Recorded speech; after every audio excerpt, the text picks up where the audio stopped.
Primeira de Paulo aos Coríntios, capítulo 13.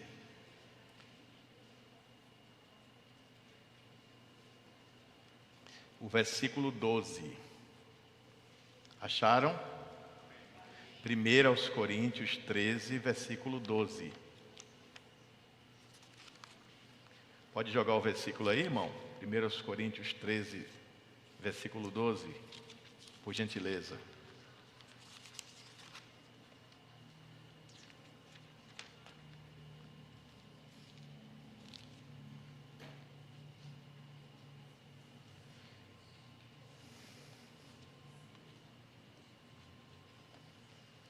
Tem como colocar ali no telão? Ah, já colocou? Porque agora vemos por espelho em enigma, mas então veremos face a face. Bendita seja a palavra santa do Senhor. Amém, igreja? A Bíblia diz que existem coisas que são invisíveis aos nossos olhos, mas são visíveis para Deus. A Bíblia também diz que as coisas ocultas pertencem a Deus, porém as reveladas são para nós e os nossos filhos. Eu estava no velório, em pé, enquanto o pastor Marcelo, que era o pastor dele, falava, depois foi dada a palavra a mim, e essa palavra veio ao meu coração. Eu ia pregar uma outra coisa, mas essa palavra veio ao meu coração. Primeiro, como se Deus estivesse falando comigo diretamente enquanto o pastor ministrava ali. Primeiro eu pensei naquele texto de 1 Coríntios 15, quando o apóstolo Paulo fala que o grão de trigo tem que cair na terra e morrer, para que então ele possa germinar, ele possa nascer o trigo e dar o seu fruto. E o Gilvan ali no esquife, no caixão, e eu estava pensando em vida e não em morte. Eu estava sentido com a perda, não é perca, viu gente? É perda, substantivo, a perda. Por favor, não falem a perca. Com a perda do meu amigo, porque eu gostava muito dele. Mas eu não estava assim abalado, arrasado. Fiquei assim sentido na noite de sexta para sábado. Aliás, de sábado para domingo, nem jantei. Fiquei na sala lendo versículos, recordando momentos. Quando eu fui pré-candidato a prefeito, que eu corri o interior, rodei o interior, foi Gilvan que me levou. Eu conheci lugares de Juazeiro que eu nem sabia que existia. Eu fui apresentado a gente do interior, desde as pessoas mais simples. A gente entrava no meio da caatinga e ele dizia, aqui tem um povoado, eu conheço o povo. E a gente entrava e quando chegava lá tinha uma povoação com 5, 6, 7 casas. E eu comecei a ver o sofrimento do nosso povo de perto. Eu conheci regiões de Juazeiro que muitos políticos de Juazeiro nunca andaram, com certeza. E eu vi o quanto o nosso povo é carente. Então ele me apresentou uma Juazeiro profunda que eu não conhecia. Mas eu consegui nessas andanças enxergar muito mais do que a política. Eu enxerguei a espiritualidade. Esses lugares todos que eu fui, pessoas profundamente religiosas. Todos tinham lá seu nicho, seu santo de adoração, seu padroeiro. E aquilo me transportou imediatamente para Atos capítulo 17. Quando o apóstolo Paulo chega em Atenas e ele encontra altares dedicados a todos os deuses gregos. E dizem que na Grécia, na época de Paulo, havia 3.000 deuses diferentes. Paulo viu altares a todos os deuses e ele, antes de pregar, ele percorreu a cidade.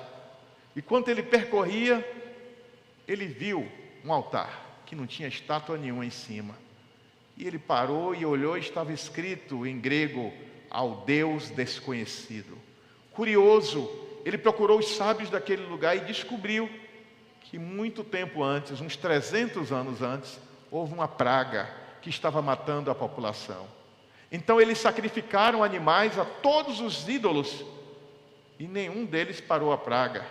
Foi quando um sábio dentre eles disse, deve existir um Deus, ao qual ainda não adoramos, um Deus desconhecido, vamos oferecer sacrifício a ele para que a praga acabe.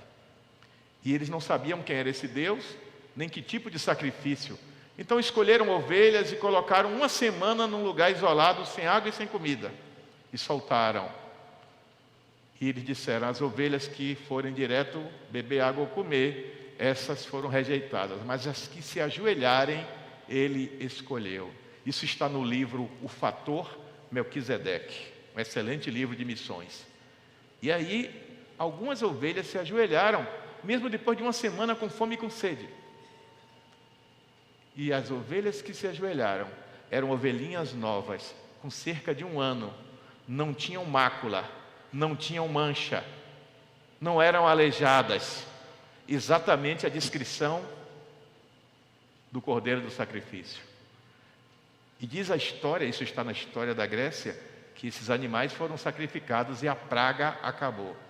O autor do livro, ele diz que acredita que Deus estava preparando aquele povo para receber futuramente a mensagem do Evangelho. E eu fiquei olhando aquela juazeiro esquecida e ainda arde em meu coração. Eu só estou esperando o aval de Deus para o que Ele tem dito ao meu coração sobre a necessidade de olhar o interior. A gente diz que o campo é o mundo, a gente fala da África, a gente fala da Ásia, e a gente tem tantos lugares esquecidos perto de nós. Algo precisa ser feito. Eu peço que vocês orem, porque um tempo novo vem por aí.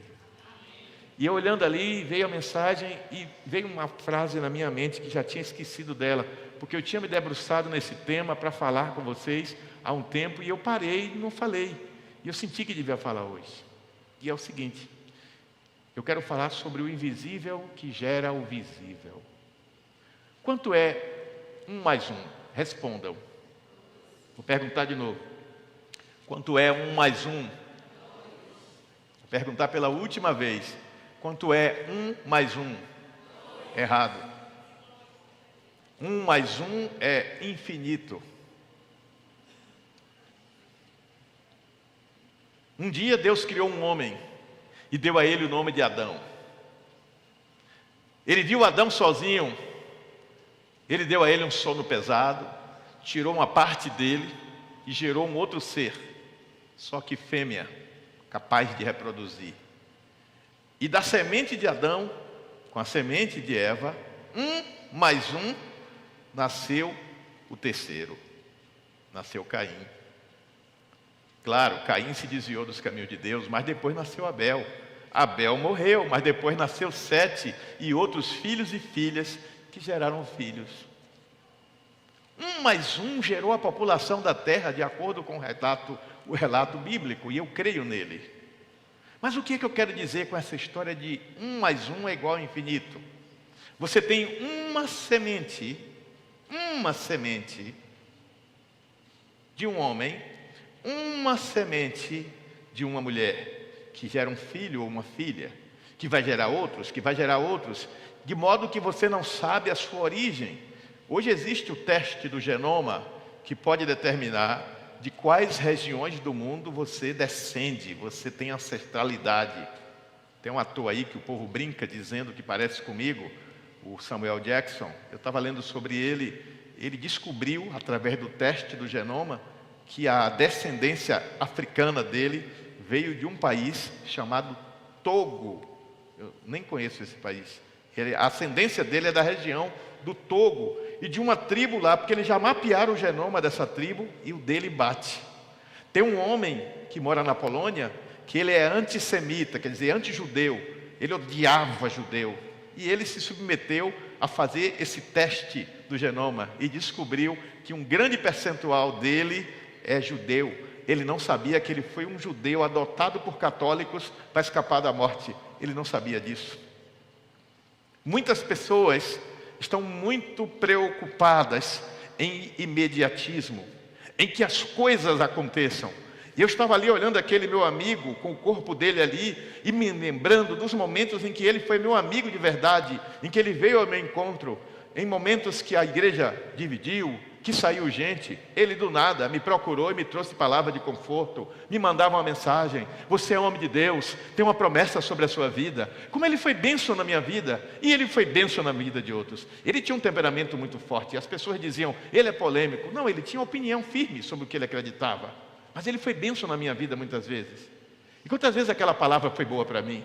E quantas vezes você que está aqui esta noite, você que está assistindo em casa, você tem dito coisas que não são coisas maleáveis para agradar, porque a Bíblia diz que leais são as feridas abertas pelos amigos. E quantas vezes um amigo te chama em particular, não diante das pessoas para te envergonhar, mas te chama em particular e te confronta com amor, porém com firmeza, mostrando onde você está errando, mostrando a direção que você está indo e dizendo: olha, cuidado, aqui não é o caminho, aqui não é a saída.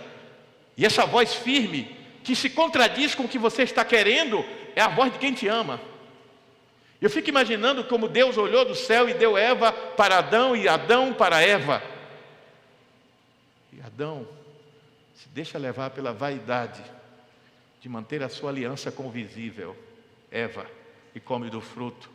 Quando ele tinha uma aliança muito maior com o invisível, que antes de Eva, toda viração de dia vinha ter com ele. A palavra de Deus diz que toda viração de dia é por volta das 6 horas da tarde. De algum modo Deus se manifestava, ele vinha ao encontro de Adão e ele falava com Adão.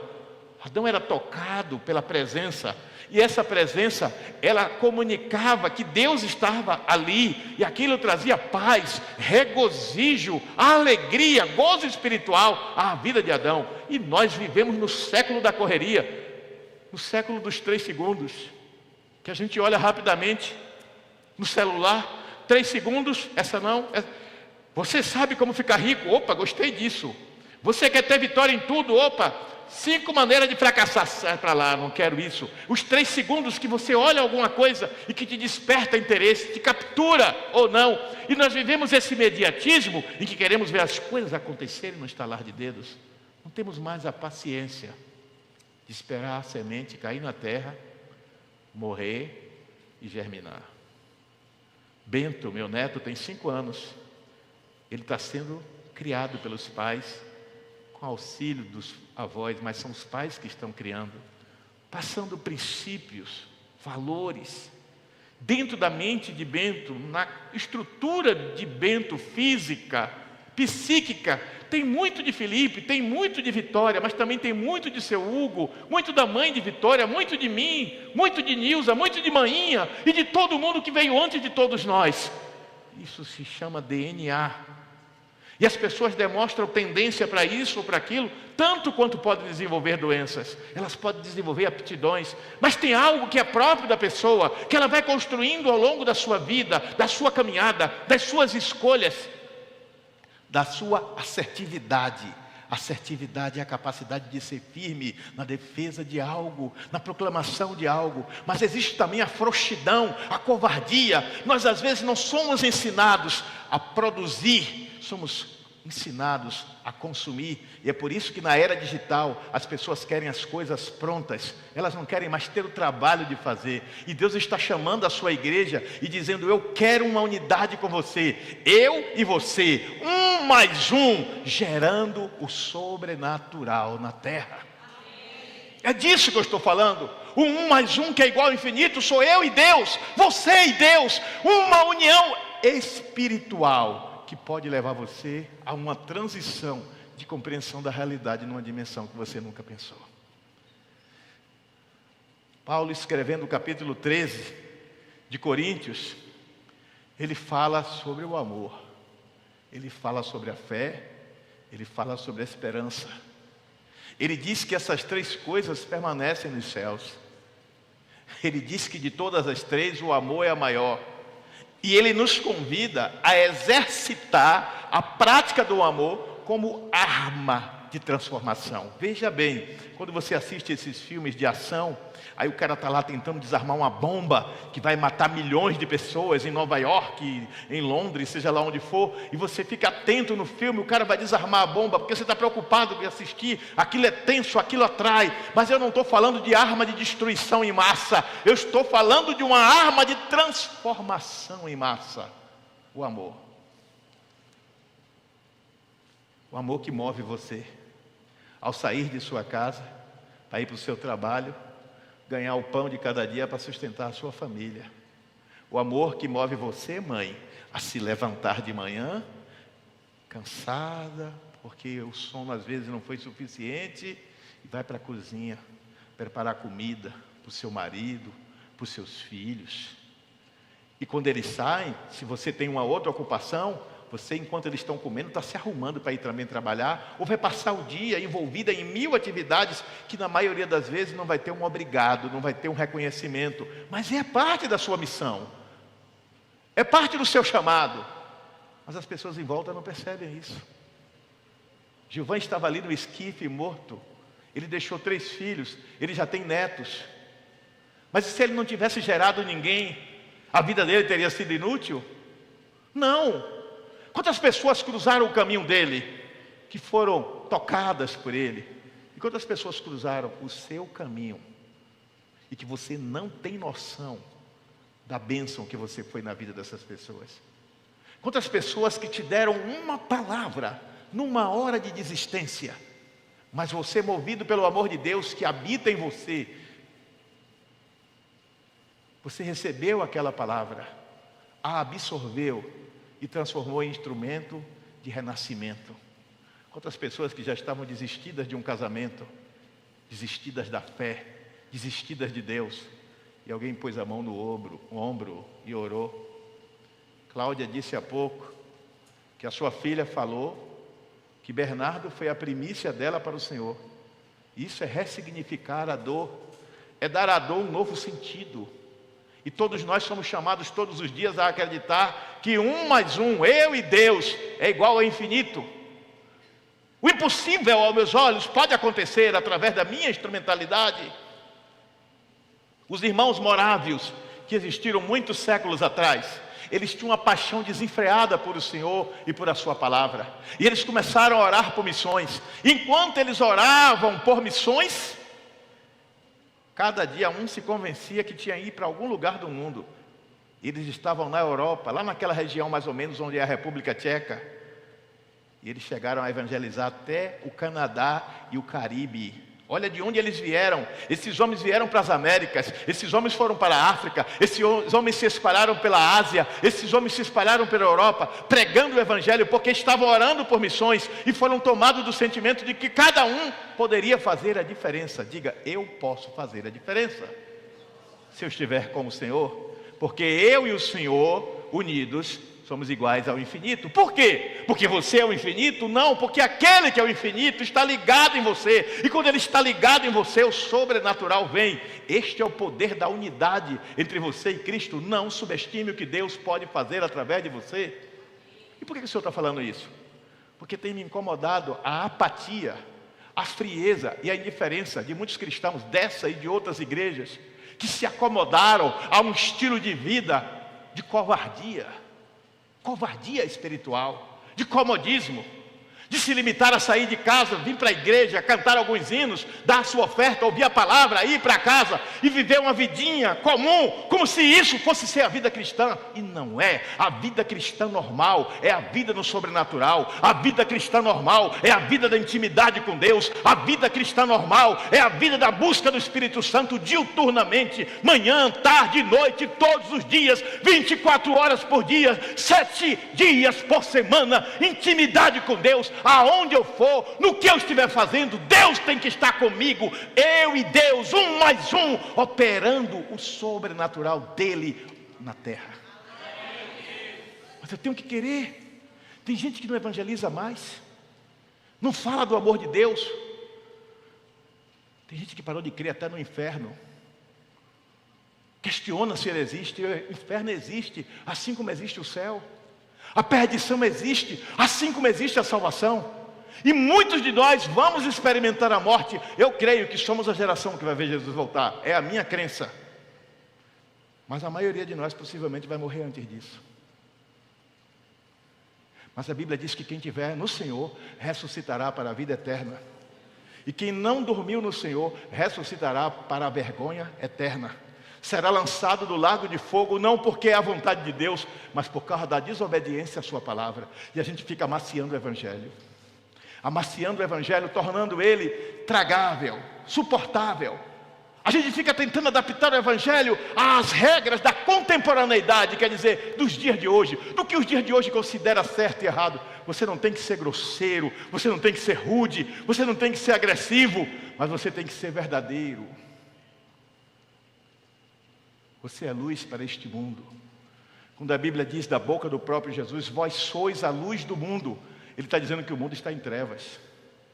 Quando ele diz, vós sois o sal da terra, ele está dizendo que o mundo está insípido, sem sabor, sem gosto. Sabe quem é que dá gosto a essa vida? É a presença real de Deus em nossa vida. Sabe quem é que ilumina as trevas e mostra o perigo, o abismo que está ali diante de nós?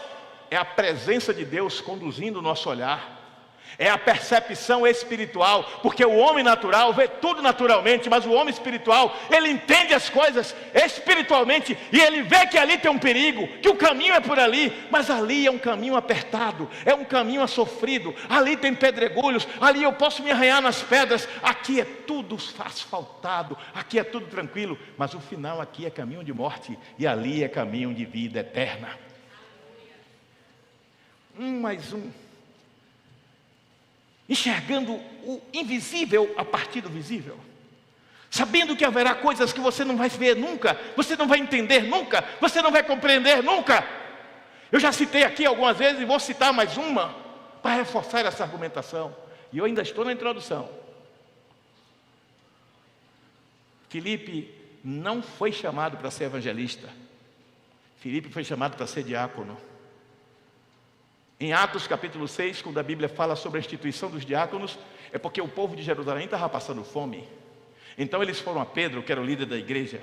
Pedro disse, não é correto abandonarmos o ministério da palavra e a oração. Esse é o papel principal nosso, pastoral. Oração e ministério da palavra. Oração por vocês, oração por nós mesmos, oração pelo mundo, mas oração principalmente para que Deus guie as nossas ações, para que façamos aquilo que é a vontade de Deus naquele momento. Vocês pensam, por exemplo, que é fácil de entender à luz da lógica humana? Um pastor tem 100 ovelhas, ele põe 99 ovelhas em segurança e vai atrás de uma 100ª. Uma vez eu vi um camarada dizer, a irresponsabilidade do pastor, largou as 99 ovelhas em perigo. Não, o amor do pastor, que deixou em segurança, o texto é bem claro, as 99 ovelhas, mas foi em busca da ovelha ferida, rebelde, fujona, que precisava do amor dele. Uma vez eu fiz um texto, eu até mandei para alguns de vocês, sobre as ovelhas, eu vou mandar esse texto no grupo, as ovelhas que ficaram no redil. Quem leu esse texto? Só a Abigail. Obrigado, Abigail, porque você leu.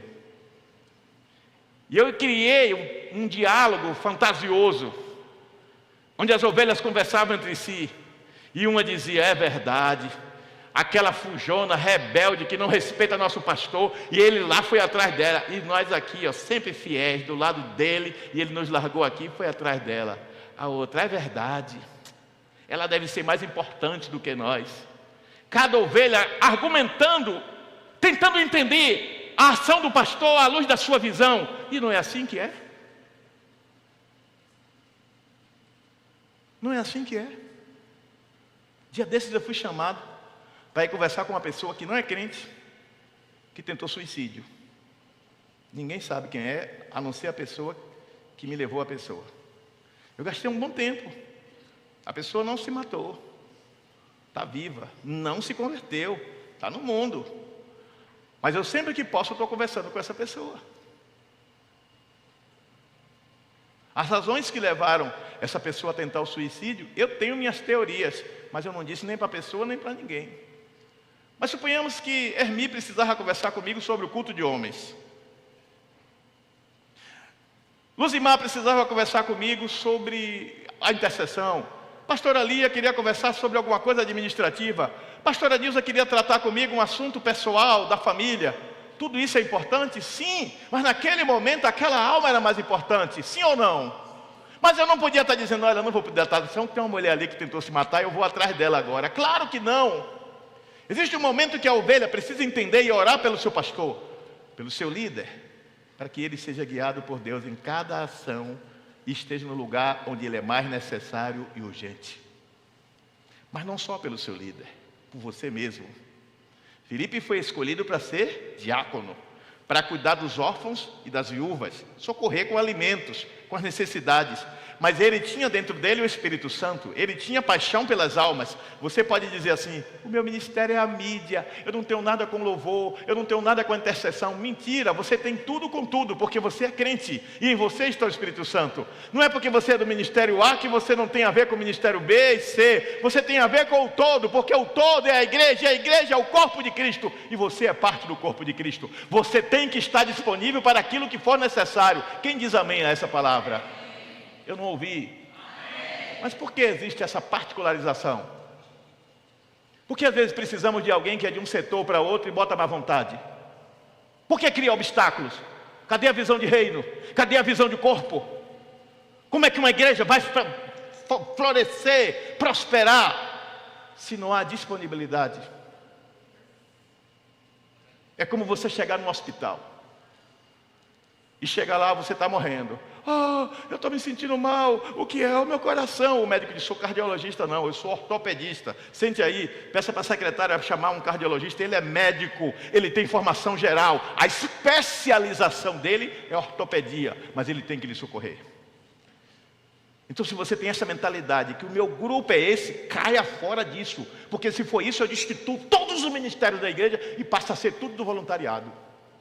A igreja primitiva não tinha ministérios determinados, ministério disso, ministério daquilo. Era a igreja, o corpo de Cristo, era um mais um. A igreja, cada um sendo um vaso nas mãos de Deus, usado para a glória de Deus, no que era necessário. Parem com isso, em nome de Jesus. Eu clamo, parem com isso. Isso está matando a igreja de Cristo no Brasil. Percam essa visão de partidarismo. Entendam, somos um corpo que está morrendo. Misericórdia mesmo. Precisamos de um avivamento. Já não se ora quase nada, se evangeliza muito pouco.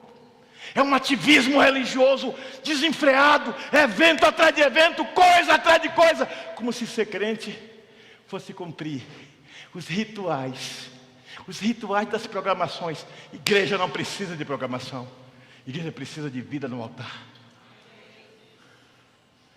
Pastor, o senhor está condenando e desfazendo as coisas que nós fazemos? Não. Não. Eu estou orando por uma restauração do que nós já fomos e deixamos de ser. E outra coisa, se você é daqueles críticos que só sabe apontar o erro dos outros, pare com isso. Só transforma o mundo quem primeiro transforma a si mesmo. Quem perde tempo apontando o defeito do outro, não enxerga as próprias falhas. 1 mais 1, eu e Deus. O menininho, antes do menininho, deixa eu terminar a história. Felipe está lá, chamado para ser diácono. O Espírito Santo fala com ele. Por que o Espírito Santo fala com ele? Porque ele era um com o Senhor. Ele tinha vida de oração. Ele não era só um diácono. Você não é só um 12. Você não é só um líder de célula. Você não é só um discípulo. Você não é só um membro, um congregado. Você é filho do Deus Altíssimo, herdeiro do reino dos céus. Em você habita o Espírito de Deus. E o Deus que habita em você quer falar com você, para te capacitar.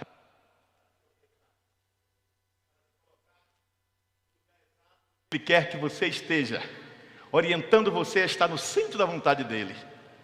Ele quer falar com você no seu momento de intimidade. Por isso Jesus mandou ir para o seu quarto. Você vai para o seu quarto, você lê seu WhatsApp, você lê seus e-mails, você dá risada com as mensagens, com os áudios, com os vídeos. Você tem tempo para isso, e não estou dizendo que é pecado, mas você tem tempo para você e Deus. Dia desses entrei no quarto da minha mãe. Minha mãe não sabe ler nem escrever, porque ela não quis aprender.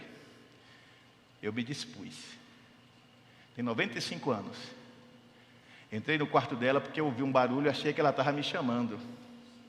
Quando eu cheguei no quarto, ela estava sentada na cama, falando numa certa altura, parecendo que tinha uma outra pessoa no quarto, e tinha. Só que eu não via a pessoa.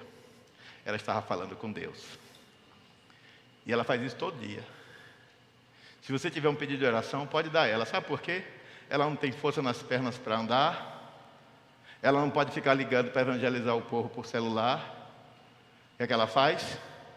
Senhor Deus Todo-Poderoso, neste momento me dirijo na Tua santa presença para Te agradecer pela minha vida, por esses 95 anos que o Senhor me deu. Não sei quantos anos ainda me resta, mas aqui está a Sua serva para nesse momento colocar a vida na Tua presença. E ela começa. Daí a pouco ela apresenta vocês, apresenta a mim, Felipe, Edivaldo, as igrejas daqui, as outras. Alguns nomes às vezes ela lembra de citar, e ela ora. É o ministério dela. E o seu? Deus tem falado com você? Porque para Deus falar com você, você precisa separar tempo para falar com Deus. É verdade ou não é, Miller? Miller é um empresário. Miller tinha uma lojinha ali, na Praça do Índio. Marcava passo, prosperava, tinha dificuldade. Prosperava, tinha dificuldade. Era luta, não era, Miller? Dias bons, dias ruins. Deus deu uma luz a ele e a esposa, entraram no outro ramo. Foram para a área de perfumes, de cosméticos, e Deus está abrindo a porta da prosperidade para ele.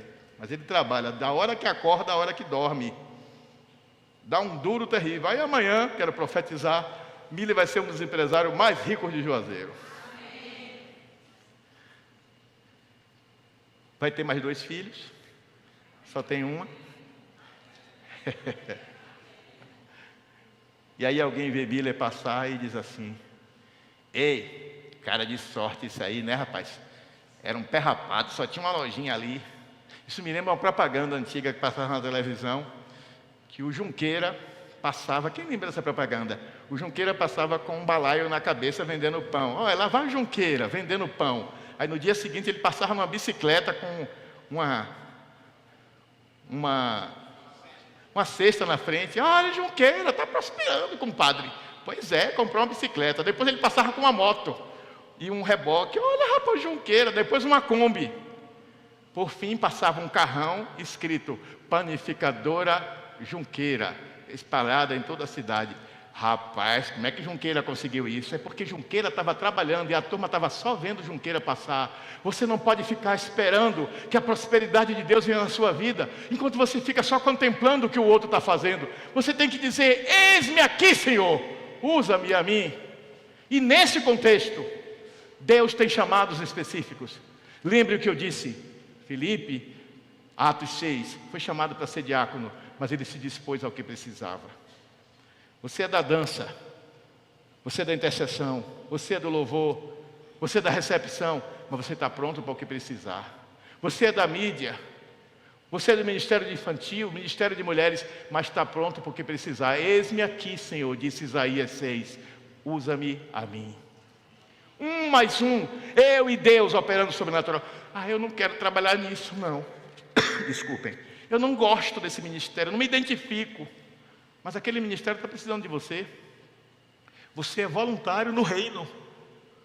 Diz que o pai chegou para o filho e disse: filho, vai trabalhar na minha vinha hoje, na minha fazenda? Não vou não, pai, não estou afim não. Tudo que o pai tinha, metade era dele, a outra metade do irmão, e ele não queria ir trabalhar um dia. Aí o pai foi ao segundo filho: filho, vai trabalhar hoje na minha vinha? Eu vou, pai, tranquilo. No meio do caminho, um filho que disse que não ia, parou, pensou e disse: poxa, meu pai me dá tudo do bom e do melhor. Nunca me pede nada. Pede para eu um dia trabalhar e eu não vou. Eu vou sim. E foi. O filho que disse que ia, foi Jesus que contou isso. No meio do caminho disse: espera aí, meu irmão nunca vai. Só vou eu. Eu não vou não. Aquele preguiçoso não vai. Ele tem o mesmo direito que eu não vou. E então o Senhor perguntou: qual dos 2 filhos fez a vontade do pai? O que disse que não ia e foi, ou o que disse que ia e não foi? O que disse que não ia e foi, porque a vontade do pai não era que dissesse, era que fizesse. Então não perca tempo, porque o irmão faz e é aplaudido, e você nunca recebeu um elogio do pastor nem de ninguém. Quem tem que te ver e te recompensar está te vendo, e é para ele que você trabalha, não é para o pastor nem é para a igreja, é para o Senhor da igreja. Dê um aplauso a ele por isso. 1 mais 1, sou eu e Deus operando o sobrenatural. Um mais um sou eu e Deus semeando. Eis que o semeador saiu a semear, disse Jesus na parábola do semeador, em Lucas. Ele jogou a semente, a primeira parte caiu na beira do caminho, a segunda no meio das pedras, a terceira caiu nos espinheiros, e a quarta na terra saudável, terra boa. A do beira do caminho os passarinhos viram e comeram. A das pedras não criou raiz, morreu raquítica.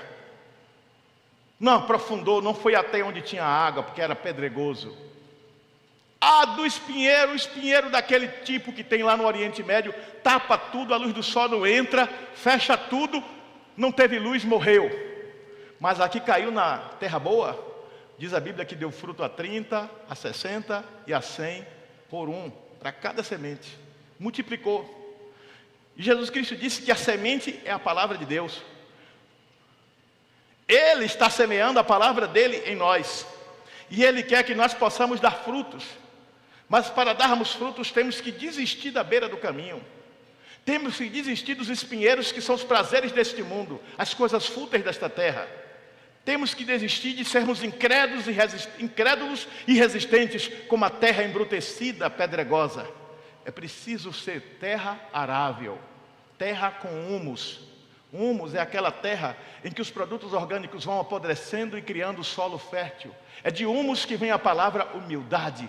E se nós formos humildes diante de Deus, Ele vai nos capacitar e Ele vai gerenciar as nossas ações. Ele vai ser o nosso mentor. O mentor que tem em nós se chama Espírito Santo. Ele é o seu mentor, Ele é o seu guia, Ele é o seu orientador. Ele faz com que você e Ele faça proezas. Jesus advertiu sobre isso quando Ele disse que nós faríamos obras maiores do que as dele. Como? Porque o Espírito Santo que opera em você tem mais tempo para realizar coisas do que teve com Jesus. Jesus só ficou 3 anos no ministério. Há quanto tempo você é crente? Eu não vou perguntar quantas almas você ganhou, porque quem convence o homem é o Espírito Santo. Mas vou perguntar para quantas almas você já pregou a necessidade de se arrepender dos pecados e aceitar Jesus na sua vida. No último ano, de um ano para cá, nos últimos 30 dias, esta semana, hoje, como o dia não terminou, você ainda tem tempo. Olá Ramon, olá Carlos, olá Maria, oi minha prima, oi meu pai, sua bênção. Eu tenho uma coisa para te dizer. Eu estava na igreja, ouvi uma palavra do meu pastor, e o Espírito Santo tocou em mim para orar pela sua vida. Olha, saiba que Deus te ama, Ele tem um plano na tua vida, Ele quer te salvar. Basta que você se arrependa dos seus pecados e aceita Jesus Cristo como sua regra de fé e prática, Senhor da sua vida. Fale do amor de Deus. As pessoas estão famintas de Deus, mas elas não estão dizendo isso. Elas estão dizendo de outra forma. Elas estão indo para as drogas, elas estão indo para práticas sexuais contrárias à palavra de Deus, porque essas pessoas estão indo a tantas coisas, vícios, jogatinas, aventuras exorbitantes, porque estão cometendo tantas loucuras, porque muitos em desespero estão tirando a vida. Todos estão dizendo socorro, socorro, socorro, mas não estão dizendo de uma maneira explícita, porque todos estão à procura de uma única coisa: de amor. E de todas as coisas que permanecem, como eu disse há pouco, a maior de todas é o amor. Mas não, nós somos pessoas feridas. Eu sou, você é, todos. E não aceitamos a cura do Senhor. Resistimos, porque é gostoso ser vítima, é gostoso ser coitadinho, é gostoso ficar num canto para receber o conforto dos irmãos e dos amigos. O ganho secundário, de gente nos bajulando, de gente nos tratando com todo cuidado, porque somos os coitadinhos e sofredores. Para com isso. Você não é coitadinho, coisa nenhuma. Você é um privilegiado porque foi alcançado pela graça maravilhosa de Deus através de Cristo Jesus. Não deixa que ressentimento, que mágoa, que feridas não tratadas dominem as suas emoções e controlem as suas ações, o seu pensamento, o modo como você age e reage às coisas. Você não tem que ser positivista e nem negativista, você tem que ser crente, você tem que se mover pelo que a palavra diz. E algumas vezes, o que a palavra diz é amargo. Lá em Apocalipse diz que a palavra na boca amargava como fel, mas dentro, no interior, era doce como mel. Às vezes o que Deus cobra de nós é doloroso, é sofrido, é difícil, é muito duro de fazer, mas é necessário. Eu tive um furúnculo aqui no meu pulso esquerdo, que era do tamanho de um relógio. Eu fui para o retiro a pulso. A enfermeira Cledmar, vendo aquilo, me encorajou a deixar que ela tratasse. E ela pegou um bisturi e ela cortou, e saiu muita podridão do furúnculo. Doeu muito, eu chorei, com 30 e poucos anos na época, eu chorei de dor. No dia seguinte já estava melhor. Foi sarando, ficou uma marca. Sem chegar perto de mim vocês vão ver, tem uma marca que não dói mais, porque o que causava dor se foi. Mas enquanto aquilo que causa dor não é tratado, não é curado pela presença do Espírito Santo, através de uma vida de intimidade com Ele, então essa dor de vez em quando, recalcitrante, de vez em quando, ela bota o seu espetinho de fora, e ela nos fere, e ela provoca em nós reações. Somos grosseiros, somos rudes, somos ignorantes, somos brutos, somos intolerantes, somos incapazes de perdoar, incapazes de amar, insensíveis, rancorosos, vingativos e tantas outras coisas, porque a ferida está doendo dentro de nós. Mas quando pedimos que o amor de Deus invada o nosso coração, Ele expulsa a podridão de nós como um furúnculo espremido.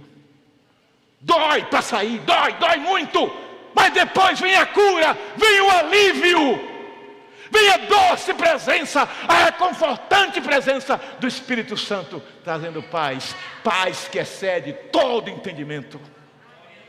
E aí você já entende que você não se pertence mais. Essa menina aqui na minha frente, linda, abençoada, que eu amo muito, não que eu não ame os outros, amo todos, Estefânia, era deficiente, numa cadeira de rodas, não andava, a doença degenerativa ia matá-la, era esse o discurso, não era? Ela não se entregou, ela mergulhou na fé, e ela foi orando. Eu lembro que um dia nós estávamos no hospital, e ela deu glória a Deus, porque estava sentindo dor. Porque estava sentindo dor. Ela sabia que a sensibilidade estava voltando às suas pernas. Vocês pensam que ela ainda não sente dor? Ela sente e não é pouca. Mas ela hoje anda. Ela hoje é casada. Hoje ela é mãe. Hoje ela é líder de células. Hoje ela consolida mulheres. Porque ela decidiu reagir pela fé. Ela viu o invisível pela fé. E eu convido você, meu irmão, a enxergar o invisível de Deus na sua vida. Filipe foi chamado só para ser evangelista. Que minhas pregações é assim, eu começo a contar a história, paro, depois volto, tá? Foi chamado para ser, desculpe-me, diácono, não evangelista. Mas todo crente é um evangelista, sim ou não? Tem o espírito de evangelista, o Espírito Santo. O Espírito Santo disse, vou te levar a um lugar. Vá ao deserto. Deserto não é lugar de evangelizar, deserto não tem gente, mas tinha sim. O tesoureiro da rainha da Etiópia estava parado com a carruagem lendo a Bíblia e não entendia nada, porque ele não tinha a presença do Espírito Santo. Mas Filipe tinha. O seu médico, inteligente, formado, que você está lá só para se consultar. Você que pensa, ele está com desespero de alma em casa. O casamento dele pode estar indo para o buraco, o filho dele está tomando um caminho errado, a vida dele está sem sentido e sem propósito. Ele é um excelente profissional, ele é um excelente médico, mas ele ainda não teve um encontro com Jesus. Então Deus permitiu você adoecer para ir até aquele médico, porque você é a boca de Deus para a vida daquele médico. Aquele advogado que você contratou, aquele pedreiro que está na tua casa, o pintor de paredes, o borracheiro que está consertando o pneu do seu carro.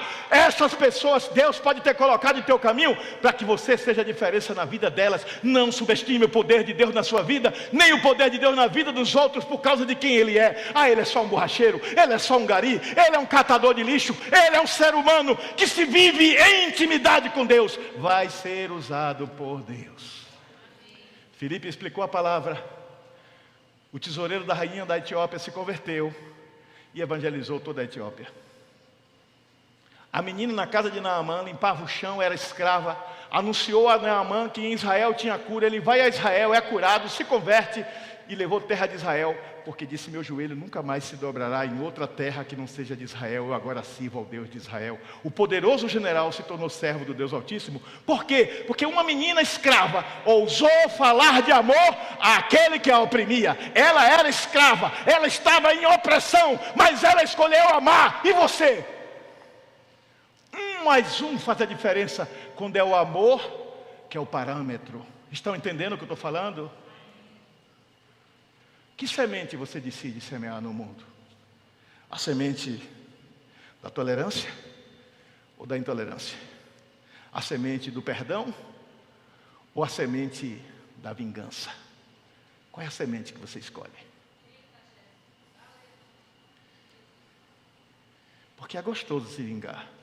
É sabor de mel, é sabor de mel, minha vingança é sabor de mel, delícia, me fez sofrer, agora aquela praga está sofrendo, obrigado Deus. Eu já vi crente falar isso e repreendi. Isso é antibíblico, isso é diabólico, isso é satânico, isso é infernal. Quem age assim está a serviço do diabo. E se já fez isso, quando chegar em casa, bote o joelho no chão e peça perdão a Deus. Você não foi chamado para ser instrumento de vingança. Você foi chamado para proclamar o amor que transforma, o amor de Cristo que habita na vida dos que verdadeiramente tiveram um encontro com Ele.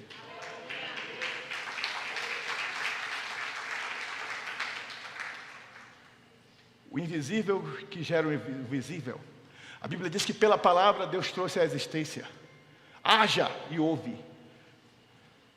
Palavra de vida, palavra de esperança, palavra de fé, palavra de poder, palavra que só gera o sobrenatural de Deus através de quem tem intimidade com Deus. Quem tem intimidade com Deus não vive de julgamentos. Peraí, pastor, quer dizer que se alguém está fazendo algo errado, eu não devo repreender? Deve orientar com amor, segundo a palavra, e mostrar na palavra onde está o erro.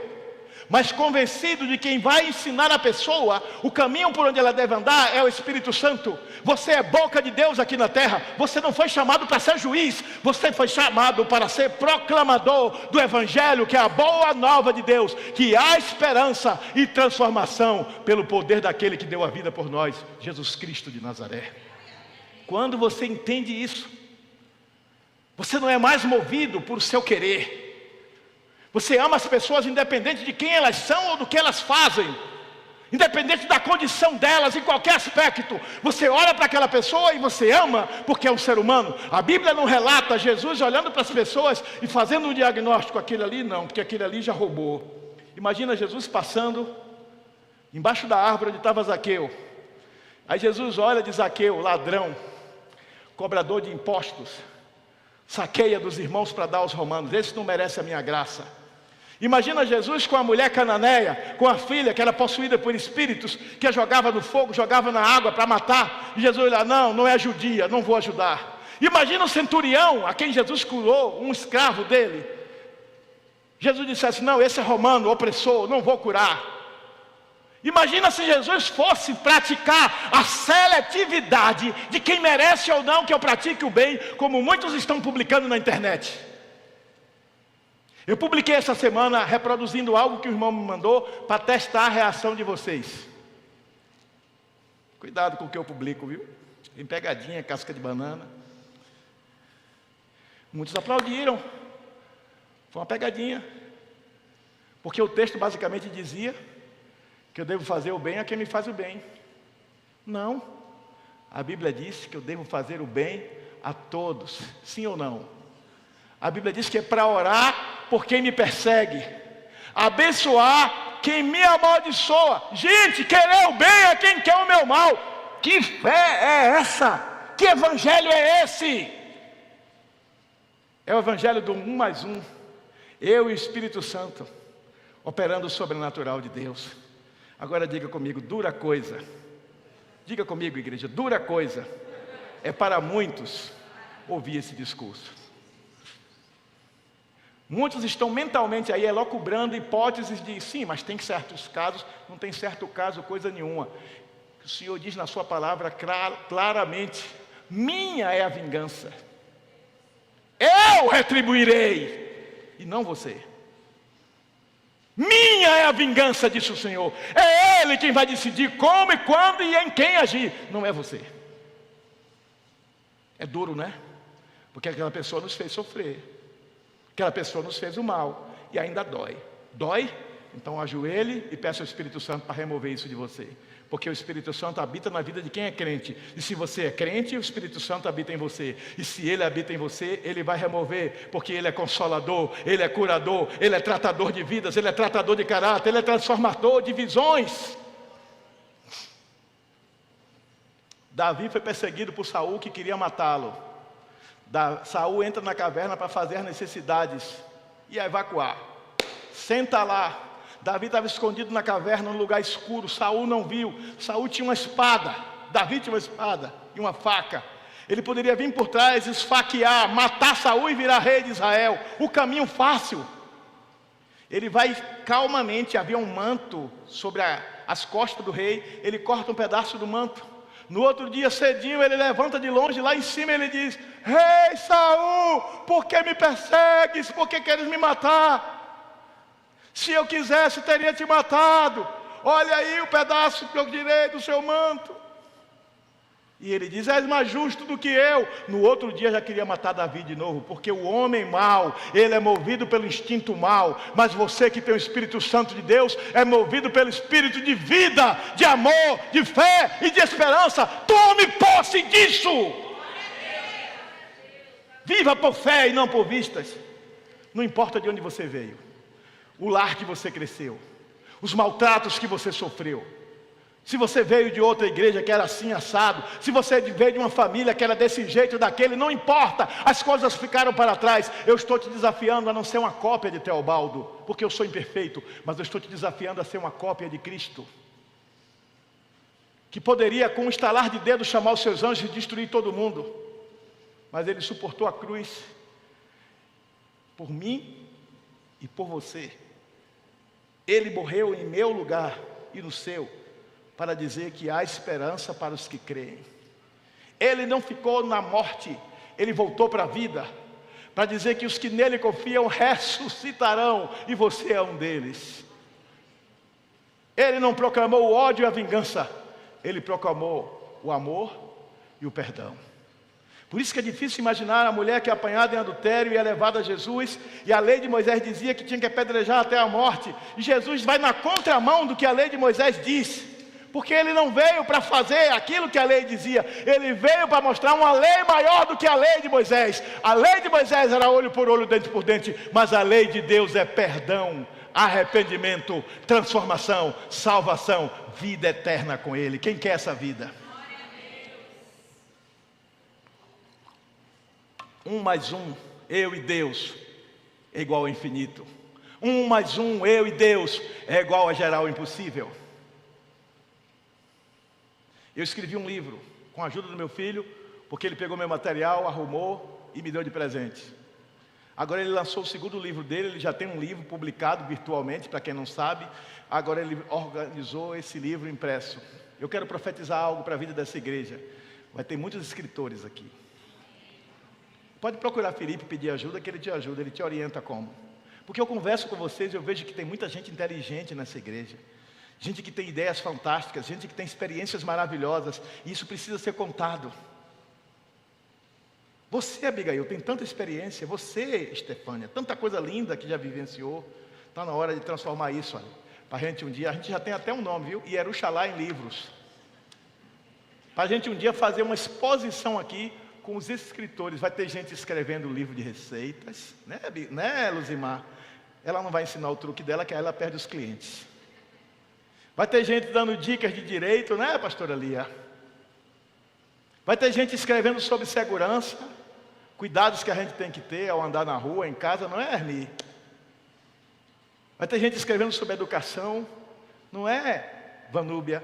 Tomem posse, porque vocês são as pessoas mais especiais da terra.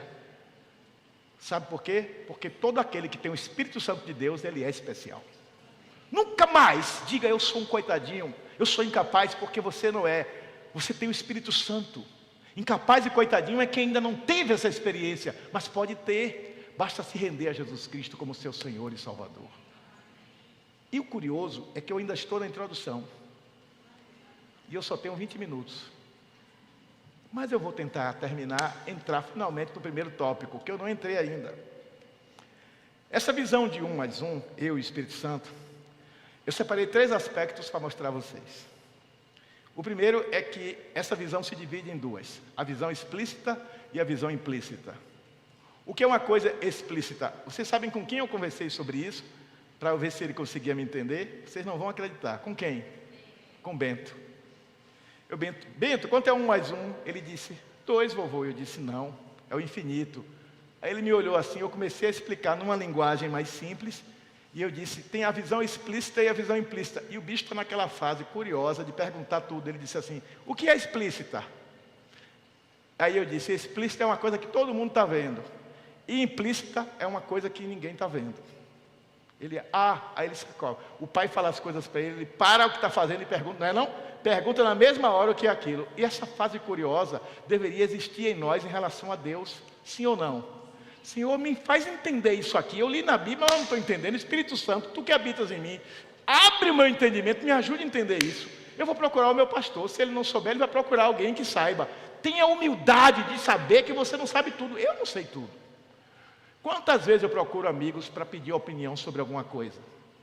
Porque eu não sei tudo. Ninguém sabe, só Deus. Tenha a humildade de entender que você é um eterno aprendiz. Amém? Esteja com o coração aberto para que este que é o Espírito Santo, com você, se una e gere o sobrenatural. Então a primeira coisa a considerar, e depois eu vou botar esse esboço no grupo da igreja, é que a visão explícita, no verbo haver, a visão explícita e a visão implícita. Visão implícita revela o que é, explícita revela o que é visível. Provérbios, versículo 20, versículo 12, fala sobre isso. Ele mostra que é importante, mas ela é limitada ao físico. Primeiro passo para uma compreensão de uma coisa.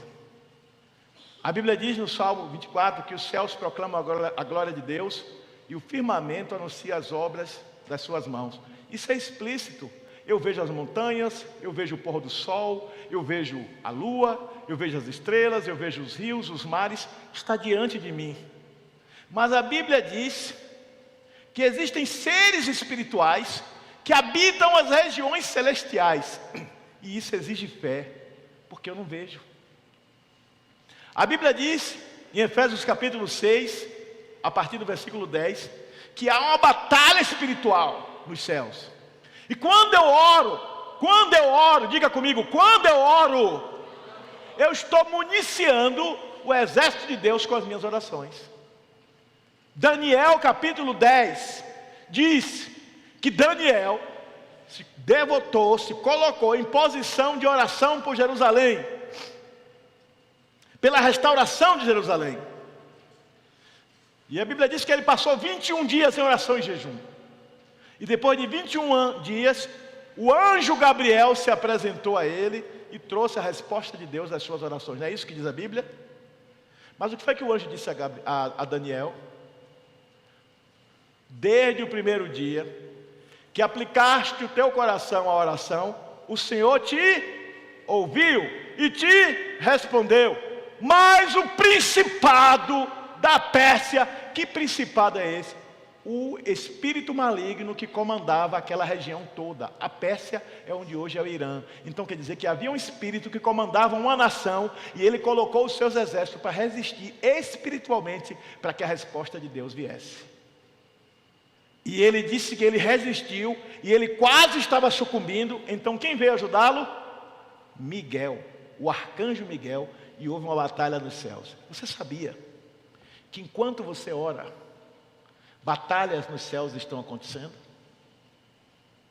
Você está orando pelo seu filho, está orando pelo seu marido, pela sua esposa, pelo seu emprego, pela sua saúde, por alguém que está enfermo. Você está orando por uma situação que você precisa da intervenção de Deus. Saiba duas coisas. Se a sua oração é feita com fé, no Deus vivo, no Deus de Israel, e é feita em nome de Jesus, com fé verdadeira e sincera, saiba de duas coisas. Primeiro, haverá resistência para que o milagre de Deus aconteça. Isso é inevitável. A segunda, Deus não vai deixar de ouvir o seu clamor. Porém, às vezes a resposta de Deus não se manifesta quando queremos nem como queremos, mas de uma certeza você pode sair daqui com ela no coração. A resposta de Deus sempre se cumpre da melhor maneira. O difícil é entender. Eu disse aqui semana passada na mensagem que quando José foi levado para o Egito, ele foi levado por ismaelitas. Olha só, descendentes do avô dele, do bisavô dele, Abraão. Parentes, primos distantes. E venderam ele como escravo. Quer dizer, os irmãos dele venderam ele para os primos distantes, que eram ismaelitas, descendentes de Abraão, que venderam ele para o povo egípcio. E o Egito representa o mundo. Quer dizer que os próprios irmãos jogaram você para o mundo te esfolar. Mas quando Deus tem um propósito, diga comigo, quando Deus tem um propósito, o mundo não nos esfola. Nós é que esfolamos ele. Ele passa 13 anos. Ele tinha 17 quando foi levado. Ele passa 13 anos entre a casa de Potifar e a prisão. Deus treina ele, a mente dele, a visão dele, a compreensão dele, de como funcionava aquele mundo. Na casa de Potifar ele vê a elite, os bandidos do reino que aplicavam golpes, a elite corrupta. Na prisão ele vê os ladrões simples, pé de chinelo. Ele aprende a malandragem da rua e aprende a corrupção sofisticada. E quando Deus treinou ele e ele está pronto, Deus aí dá o sonho a Faraó. Ele vai, interpreta o sonho e vira o vice-rei do Egito. E governa o Egito com sabedoria. Aí Deus manda a fome a Canaã, onde está o seu pai. Sua mãe já não estava viva. E os seus irmãos, os mesmos que tinham vendido ele como escravo. E como o nome dele tinha sido mudado para o nome egípcio, eles não sabiam que era José. Olha, tem um homem lá que está vendendo alimento. Vamos comprar grãos com ele. Eles foram comprar pão, trigo para fazer pão, para não morrer de fome. Com o irmão que eles tinham vendido, Deus estava o tempo todo no controle. Desde o momento que Deus usou a inveja dos irmãos para vendê-lo como escravo, até o momento em que Deus usou José para livrar o seu povo da fome e da morte. Nunca mais abra sua boca, sendo você crente, para reclamar de um momento ruim que você está passando. Porque não passa disso, de um momento. Nunca mais reclame de um momento, porque ele vai passar. Há coisas que eu não vou entender nessa vida, você não vai entender nessa vida, mas Deus na sua eternidade sabe o porquê e o para quê. E no tempo de Deus, se Ele quiser, Ele te fará entender. E se não fizer, se submeta à soberania dEle, à vontade dEle, que é boa, agradável e perfeita. Jesus ia para a cruz. Tinha que ir. Quando Ele falou, preparando os discípulos, que o Filho do Homem seria entregue na mão dos homens, seria morto, mas voltaria ao terceiro dia, Pedro disse: não, Senhor, eu não vou deixar que te façam isso, não aceite isso. Jesus disse: para trás de mim, Satanás, porque te opões aos planos de Deus.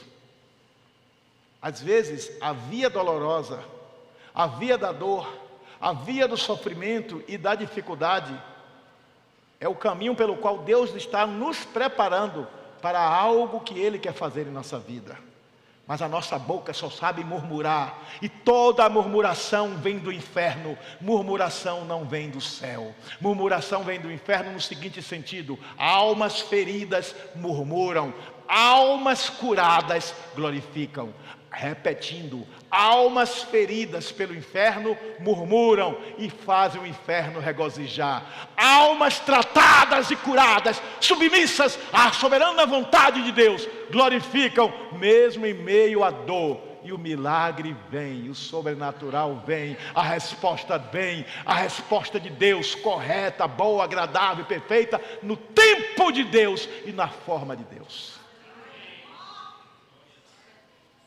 Paulo está lá amarrado no calabouço, apanhando.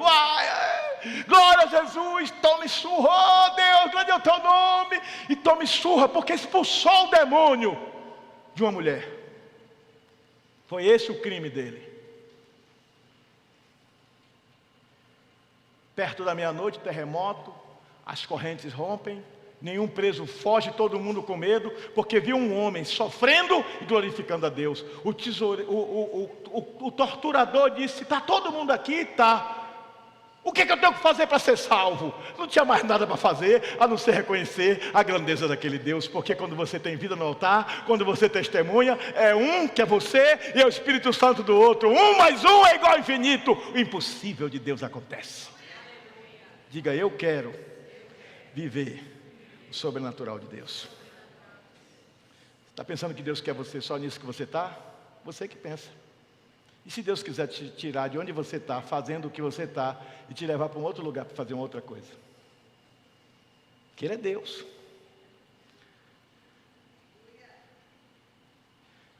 Sai uma promoção para Hermi. Hermi vai comandar um destacamento num lugar lá na fronteira de Pernambuco com a Paraíba. Vai aumentar o salário, mas ele tem que ir com a família. E Deus quer abrir uma igreja lá. Stefânia diz: eu não posso ficar longe de manhinha. Leve manhinha. Eu não estou morando com a minha manhinha? Leve manhinha. Ah, meu Deus, meu filho.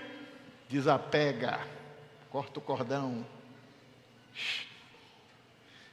Aí vai Stefânia e Hermi morar lá na fronteira com a Paraíba. Chega lá, começa uma célula. Ganha vidas. Daí a pouco tem 10, tem 15, tem 20, tem 30. Vai dizendo amém, vai 40, 50, vai dizendo amém. Se for vontade de Deus, quem sabe eu não estou sendo profeta. Daí a pouco, pastor Teobaldo, que dia o senhor vem aqui, tem uns 50 vidas para o senhor batizar. Oh, glória a Deus. Vamos cuidar da ordenação de Hermi, que é para ele mesmo batizar. Jesus não batizava ninguém, eram os discípulos. Paulo quase não batizava. Tem pastor que tem a vaidade de dizer: eu batizei. O que importa é semear. Williams foi meu discípulo, está dando fruto. Gênesis foi meu discípulo, está dando fruto. Jean foi meu discípulo, está dando fruto. Quem saiu e foi para outro lugar, está dando fruto. É para Deus? É. Está prosperando. Eu semeei, mas quem dá o crescimento é Deus. Aprenda isso. Você foi trazido a esse mundo para dar frutos. Eu não ouvi um amém. Então deixa fluir. 1 mais 1, você é o Espírito Santo. Deus vai operar maravilhas onde você estiver. Carlos Wagner chegou ali, ficou em pé olhando atentamente. Deus diz assim: Carlos Wagner, vá ser advogado lá em Santa Catarina. E leve sua mulher e sua filha. Pronto, a igreja de Jerusalém nasceu em Santa Catarina. Eu recebi um telefonema de um pastor que estava vivendo uma crise. Inclusive ele entregou o ministério. Ele era de uma cidade chamada Criciúma.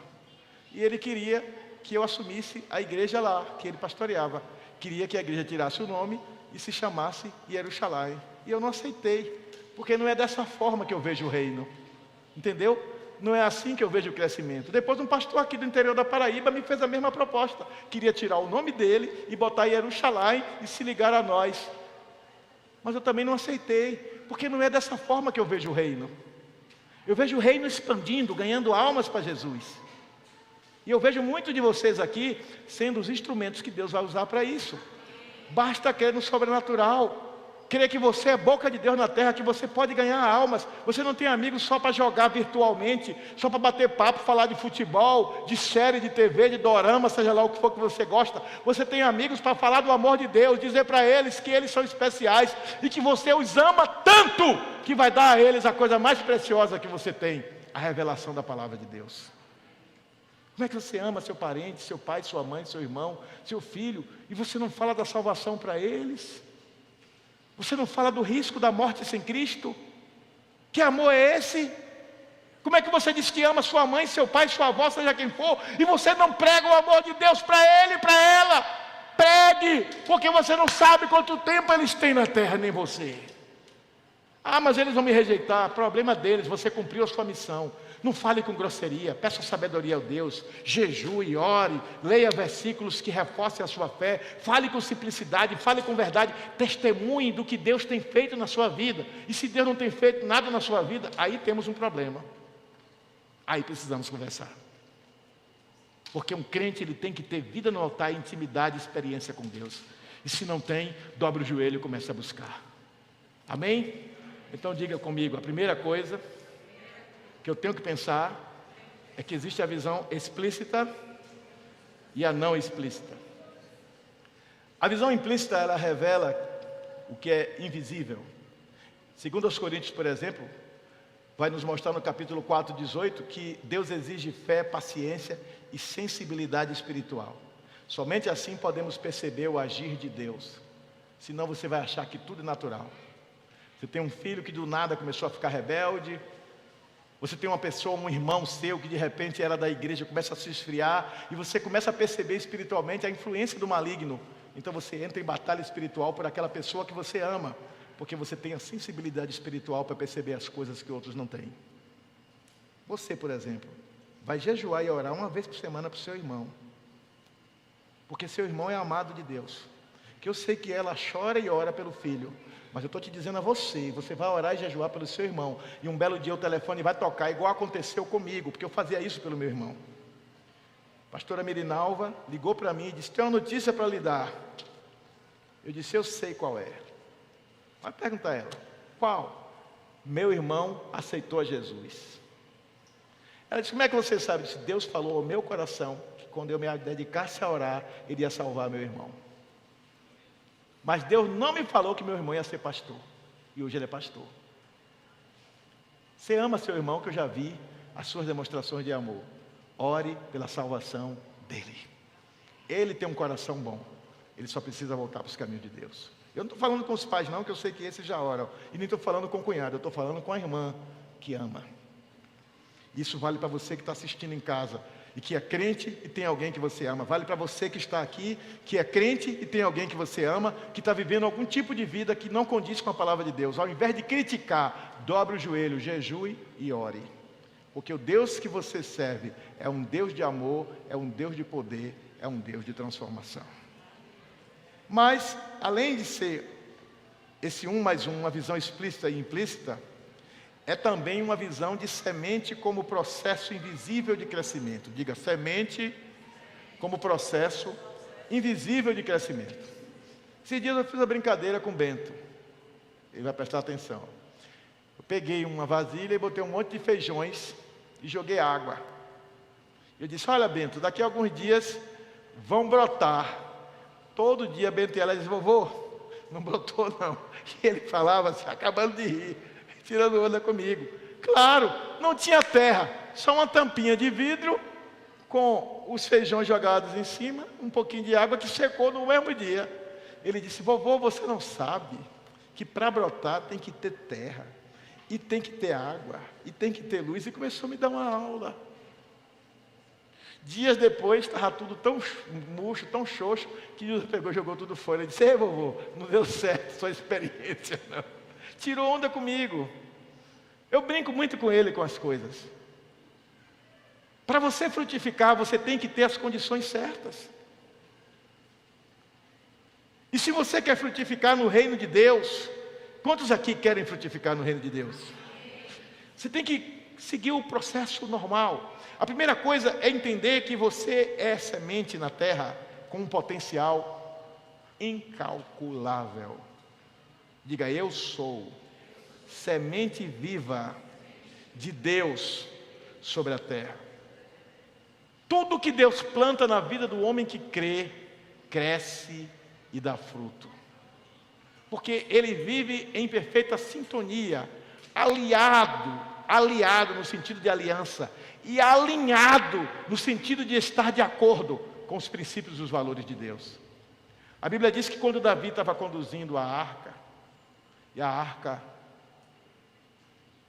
teve que ficar um tempo na casa de um homem chamado Obed-Edom, ele prosperou sobremaneira. Prosperou de tal forma que isso repercutiu em todo Israel. Por quê? Porque a arca tinha um poder mágico? Não, porque a arca evocava a presença de Deus. A arca não era Deus. E por estar diante de um símbolo que evocava a presença de Deus, Obed-Edom começou a agir pela fé que aquilo estava provocando nele e começou a se mover pelos princípios. O que move você aqui na terra e transforma a realidade é você se mover por princípios.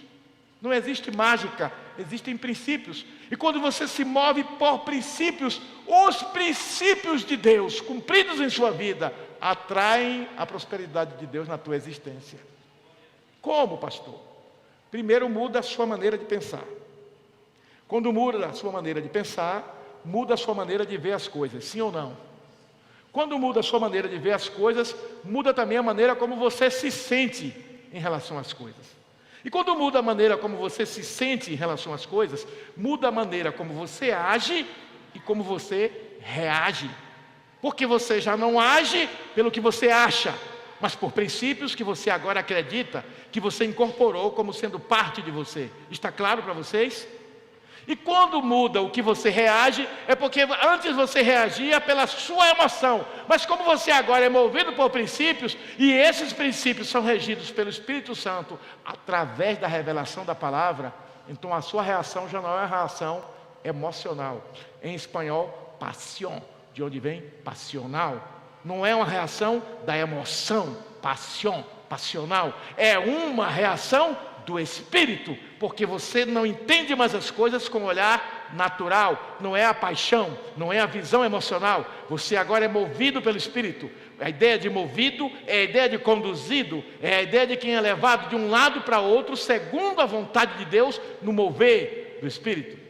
Jesus Cristo disse, lembrem disso, em João 3, a Nicodemos, que o vento sopra onde quer, ouves a sua voz, mas não sabe de onde o vento vem nem para onde vai. E assim é todo aquele que é guiado pelo Espírito. Ele não é movido mais pelo seu querer. Ele vai a um lugar que ele não queria ir. O apóstolo Paulo estava pregando e queria ir para um outro lugar, mas o Espírito Santo deu a ele um sonho. Apareceu um homem da Macedônia, não o país Macedônia que existe agora, mas a Macedônia, uma região da Grécia, o sertão da Grécia, de onde saiu Alexandre Magno, o conquistador. E esse homem dizia, passa a Macedônia e ajuda-me. Paulo queria ir para Troade, mas o Espírito Santo disse, vai para a Macedônia. E quando ele chega na Macedônia, o Espírito revelou a ele que aquele povo precisava da presença dele. Quando você é guiado pelo Espírito de Deus, ele te leva aos lugares que você não queria, ao lugar improvável. E ele te coloca para fazer o improvável, porque você é semente de Deus aonde quer que você esteja. Paulo Solonca, um grande pregador da palavra de Deus que já está com o Senhor, estava em sua casa pintando o quarto. Ele era pastor de uma igreja tradicional. O Espírito Santo falou com ele, vai para Maringá, na igreja tal que você pregou há X tempo, e procure fulano de tal. Ele foi e disse, mulher, quem é que está aí? Só ele e a esposa em casa. Pastor tradicional. Não tem ninguém não. Voltou a pintar, a voz falou de novo. Ele disse, eu já sei o que é. Levantou, tomou banho, trocou de roupa e disse, estou pegando o carro, estou indo a Maringá, mais ou menos, acho que uns 300 quilômetros. Rodou até Maringá, chegou no final da tarde em Maringá, foi direto para a clínica, era um médico. E quando ele chegou lá, era um médico que cuidava de mulheres. E quando ele chegou lá, ele disse, eu quero falar com o doutor fulano, só tinha mulheres esperando. Aí a menina disse, o senhor entrou no lugar errado, ele é médico de mulheres. Deu meu cartão a ele.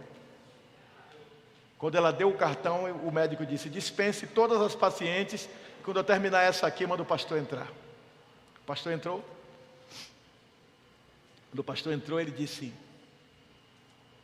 eu sei porque o senhor está aqui, o senhor não precisa dizer nada. Foi Deus que mandou, não foi? Ele disse, foi. Ele disse, quando eu entrei aqui hoje para atender os pacientes, eu fiz uma oração. Eu disse, Espírito Santo, eu estou desistido da vida. Eu não quero mais viver. E quando terminar a última pessoa, eu vou dar um fim à minha vida. Ele abriu a gaveta e tinha um 38 dentro. Ele estava desistido da vida. E o pastor começou a falar de Deus para ele, e ele já era crente. E aquele homem foi restaurado. Passado um tempo, olha só, presta atenção. Passado um tempo, esse mesmo pastor que ajudou esse irmão, entrou em depressão. Porque começou a achar que era injustiçado. E era mesmo. Que era maltratado. Que era mesmo. Que era desprezado. E era mesmo. Mas ficou com aquele coitadismo que eu falei. Ele escreveu um texto anos antes muitos anos antes, para pessoas que estavam nessa condição, transformou em folheto e distribuiu. No dia que ele guardou o último folheto no bolso do paletó, ele esqueceu lá. Nesse dia ele pegou o carro, foi para um lugar afastado da cidade, deixou um bilhete para a família e subiu num lugar alto para se atirar de lá. O homem que foi usado para abençoar um, agora também estava no fundo do poço. E era pastor. E ele contou isso aqui no grande hotel para mais de 200 pastores. Não estou contando nenhum segredo. Depois ele veio na primeira igreja batista e contou para mais de 300 pessoas. E ele escreveu sobre isso. Não estou contando nenhum segredo. Quando ele estava lá em cima, ele sentou e apreciou aquela paisagem uma última vez antes de se atirar. Ele disse que não sabe porquê, botou a mão no bolso do paletó. Quando ele sentiu um papel que ele puxou, era o folheto que ele tinha escrito para não desistir da vida, porque o amor de Deus é maior do que tudo. E ele começou a ler as palavras que ele mesmo tinha escrito quando ele não estava naquele estado. E ele começou a chorar, pediu perdão a Deus, desceu. E aí ele começou um ministério de discipulado de pastores. Quando ele morreu, ele discipulava mais de 300 pastores no Brasil todo. Às vezes, uma tragédia, entre aspas, algo terrível e ruim, sobrevém a nós, com a permissão de Deus, para nos realinhar no seu propósito. Não murmure, não reclame, não critique, Javé, Javé, Javé. Deus tem um plano, Deus tem um propósito, Ele está no controle da sua vida, Ele só quer que você permaneça em alinhamento com Ele, e Ele vai te usar para o louvor da sua glória. Então diga comigo, eu sou semente que traz o DNA de Deus. Primeira carta de João diz, todo aquele que é nascido de Deus, tem a semente de Deus, e não vive pecando. Semente espermatós, que tem o DNA de Deus, o potencial de Deus está em você. Ele só pode ser desperto através de uma vida de intimidade, de uma vida de relacionamento íntimo com o Espírito Santo. 1 mais 1, eu e o Espírito, o potencial está em mim. A Bíblia diz que quando eu me converti, o Espírito Santo me selou. Este aqui é propriedade de Deus, está carimbado. Você compra um produto, está lá escrito Made in China, feito na China, Made in USA, feito nos Estados Unidos. Deus está dizendo que quando o diabo vem tocar em você, ele vê um carimbo. Pertence ao Senhor Jesus. Não toque. Você é de Deus. Então viva como quem é de Deus. Você é de Deus. Então pratique a sua fé como quem é de Deus. Não duvide, não descreia das promessas, ainda que você ache que elas estão demorando. Deus cumpre tudo no tempo dele e do modo dele. Abraão esperou 25 anos, mas no tempo de Deus ele foi pai. Deus tem coisas grandiosas para esta igreja. Deus tem coisas grandiosas para a sua família. Deus tem coisas grandiosas para você. Mas você precisa se mover por princípios e princípios de fé. Dentro dessa visão de que como semente eu sou parte do processo invisível do crescimento, nós também podemos dizer que o solo é o coração do homem. O solo determina se a semente vai germinar ou não. Lembre dos 4 solos que eu descrevi na parábola do semeador.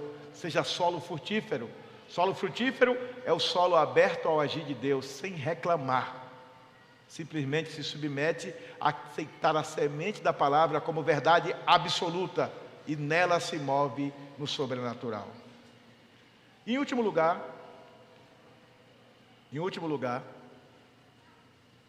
nós precisamos entender que nós somos a manifestação do invisível de Deus para este mundo. Diga, eu sou a manifestação do invisível de Deus para este mundo.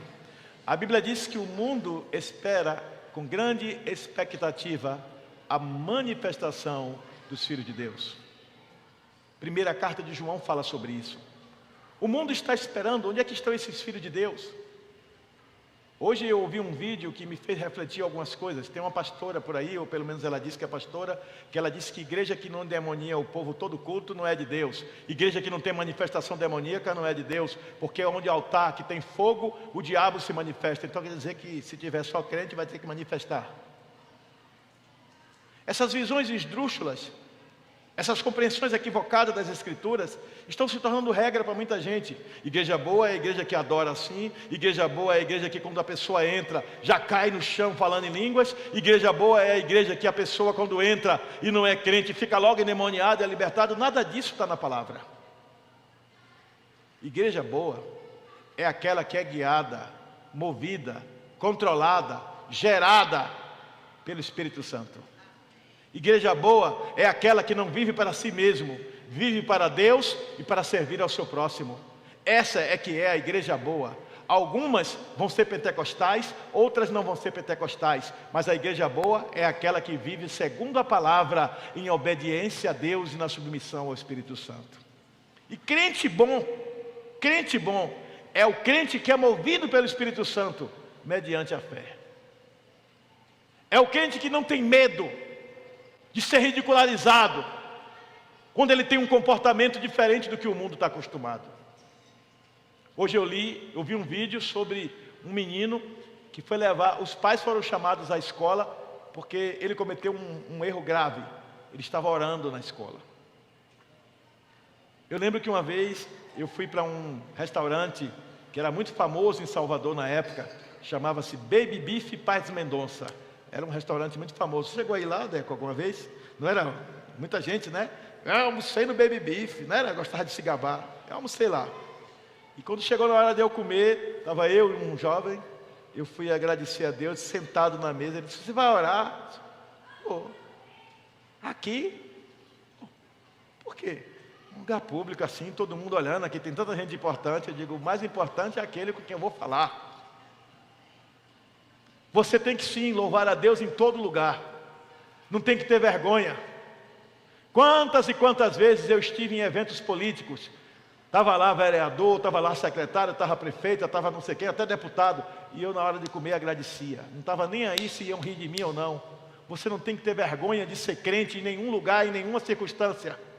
Você vai entrar no seu ônibus para fazer uma viagem, vai fazer um concurso, vai resolver um trabalho. Você fecha os seus olhos, obrigado Deus por eu chegar até aqui, me conduz nessa viagem, toma o motorista nas tuas mãos, vai entrando no ônibus, motorista, como é seu nome? É João Carlos. João Carlos, eu sou Antônio, sou Teobaldo, eu estou indo nesse ônibus, que o Senhor te guarde, guie a sua mão, estou orando por nós nessa viagem. Até o João Carlos vai saber que tem um crente ali orando por ele, vai viajar mais feliz. O piloto do avião que você vai, a aeromoça, comissária de bordo, como é o nome do piloto? É Clóvis da Silva. Deus abençoe o Clóvis da Silva, o piloto que vai conduzir esse avião, e também o copiloto que está com ele. Guia este avião, meu Deus, livre de acidente e do mal, seja feita a tua vontade em nome de Jesus, amém. Aprenda a ser crente em todo lugar. Você está testemunhando, não tenha vergonha de dizer que é crente em lugar nenhum. Eu estava no Banco do Brasil, e uma amiga minha estava no caixa. Eu tinha uma viagem para Salvador, faltava mais ou menos 1h30 para o ônibus sair, e eu precisava tirar dinheiro, isso já tem uns anos. Ela me viu, ela de uma igreja aqui de Juazeiro, ela, pastor, e aqui? Aí eu fui, ela disse, é o quê? Eu disse, não, eu vim tirar um dinheiro, porque eu preciso tirar na boca do caixa, que é um cheque, assim. Ela disse, embora, me dê aí. Eu disse, não, mas tem gente que... Embora, homem. Eu disse, não, eu vou voltar para a fila, ainda dá tempo.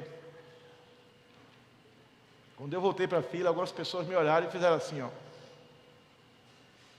Aí teve um que disse, muito bem, porque as pessoas estão aproveitando, tirar vantagem de tudo.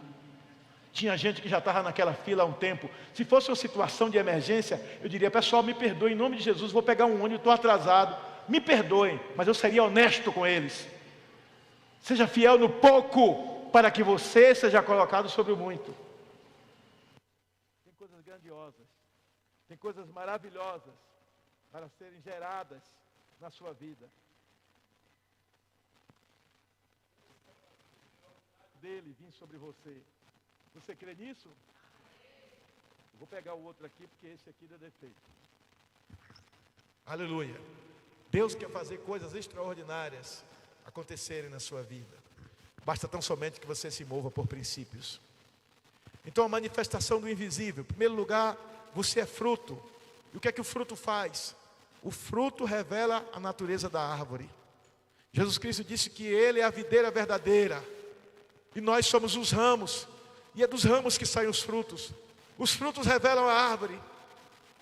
Imagine que você nunca viu uma macieira na vida. Você não sabe comer um pé de maçã. Você come maçã, mas você nunca viu um pé de maçã. Aí você vai passear no sul. Você e sua esposa conseguiram juntar um dinheiro e foram passar o Natal em Gramado, no Rio Grande do Sul. Quem recebe é isso aí? Passar o Natal em Gramado. E aí você passa em frente de uma macieira. Aí você acha a árvore linda, mas não tem fruto. Você vai saber que árvore é se você nunca viu? Se ninguém nunca disse? Mas se aquela árvore estiver dando fruto, você nunca a viu, mas você já viu o fruto. E quando você olha, você vê a maçã e você diz assim: olha, uma maçã. Não, você diz o quê? Olha, uma macieira. O fruto revela a natureza da planta. Quando você dá fruto no Espírito, você revela a natureza de a quem você pertence. Não ouviu um glória a Deus? Você revela a natureza da sua origem, a quem você está ligado. Então, quando você dá frutos dignos de arrependimento, Deus é glorificado através da sua vida. Dê um glória a Deus por isso. A segunda coisa é que você também é filho. E o que é que o filho faz? Ele materializa, ele demonstra ao mundo o caráter do pai incorporado nele.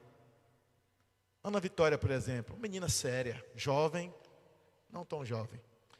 Brincadeira, é jovem sim.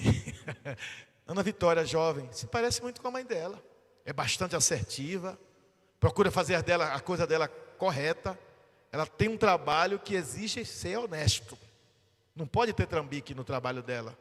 Quer dizer, poder pode, né, minha filha? Pode fazer 1001 coisa, mas ela é corretíssima. Ela trabalha com certificação digital. E tudo que ela faz, ela procura fazer com os mínimos detalhes para não ferir a legislação, para não fazer nada desonesto. E Deus lhe conserve assim.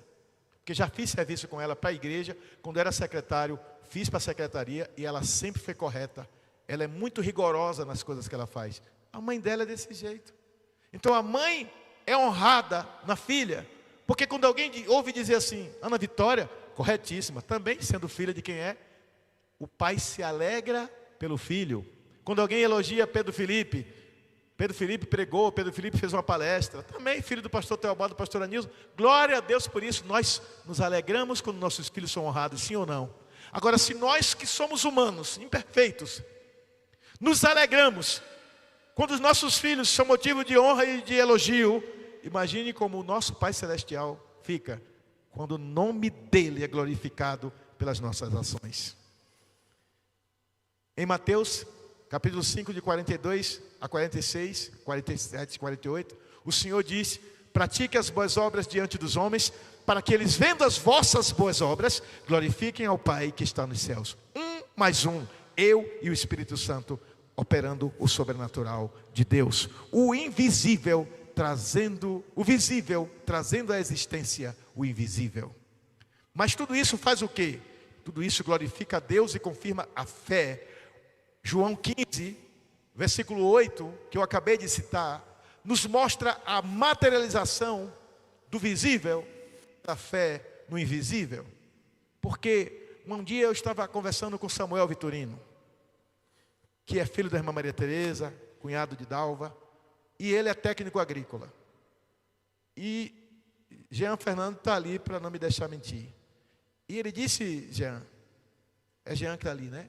Ele disse que quando você faz o corte da planta e bota no microscópio, você já sabe se aquele ramo ali vai produzir uva ou não. Não é verdade?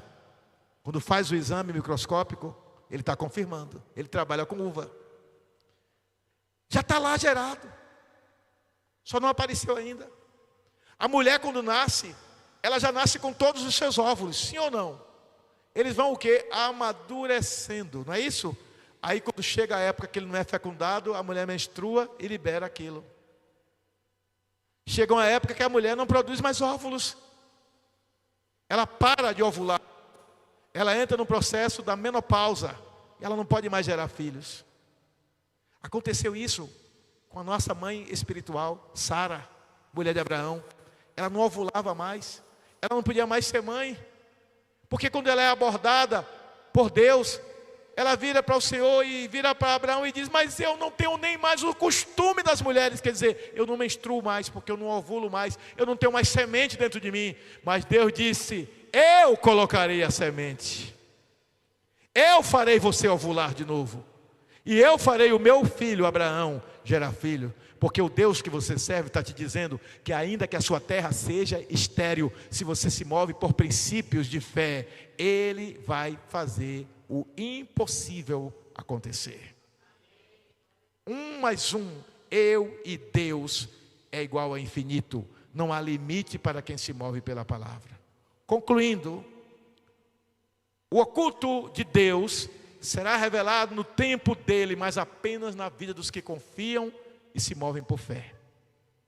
A semente cultivada com fé, ela só se tornará fruto visível se mantivermos a conexão. Ele disse: se vós permanecerdes em mim e as minhas palavras permanecerem em vós, pedireis o que quiserdes. Há uma condição: permanência na conexão. Se eu estou aqui na internet tentando ver alguma coisa e a conexão caiu, eu não vou mais receber dados. Eu estou conversando com a Estefânia, ela na casa dela ou na minha. Estefânia, como é que você está? Eu estou bem, pastor. Estefânia, a Hermi já chegou? Conexão caiu. Estefânia respondeu: sim, ele chegou, ele está aqui. O que o senhor deseja? Mas eu não recebi, porque eu não estou conectado na internet. Do mesmo modo que uma falha de conexão de internet impede uma comunicação entre duas pessoas, uma falha de conexão com Deus impede o fluir do poder invisível de Deus. Mantenha sua vida de oração, mantenha sua vida de intimidade no Espírito Santo, mantenha sua vida de louvor, mantenha sua vida de confissão, mantenha sua vida de aliança. E o teu Deus que te vê agir por conexão em princípios, Ele vai fazer algo acontecer. Mas infelizmente nós estamos vivendo a era dos 3 segundos, do instantâneo. As pessoas querem ir na igreja para alguém dizer: Deus está me dizendo que tem uma pessoa sentada ali, e a pessoa se move por isso. Não quer mais se mover pela palavra, não quer estudar e conhecer a palavra, não quer mais adquirir aquilo que nós chamamos de maturidade espiritual. É como se Bento, em 5 anos, tivesse uma máquina e dissesse: Felipe, vamos economizar tempo? Vamos botar Bento aqui nessa máquina, que a gente aperta uns botões aqui, solta uns raios aí, e Bento sai de dentro da máquina já com 15 anos. Ah, é mesmo? Ah, quero um filho de 15 anos. Pá, botou lá dentro, Bento saiu um rapagão bonitão, igual avô, com 15 anos. Não é assim. Tem um preço de caminhada, de luta.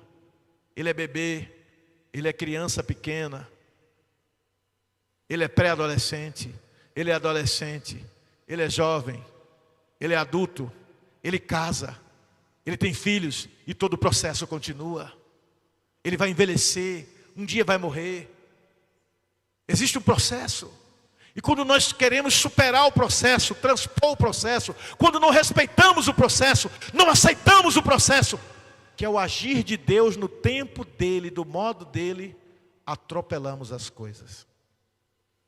Por isso, Deus disse a Abraão: eu te darei um filho. Aí Sara deu Agar, a escrava. Ela gerou Ismael. Ismael gerou o povo árabe. O povo árabe é descendente de Ismael. Eles mesmos dizem isso. Somos descendentes de Abraão pela parte de Ismael. Sabe quantos filhos Ismael teve? 12 filhos. Sabe quantos filhos Jacó teve? 12 filhos. Quem é o povo que até hoje é uma pedra no sapato de Israel? O povo árabe. Quem é que levou José para ser vendido como escravo no Egito? Os descendentes de Ismael. Por quê? Porque rompeu o processo.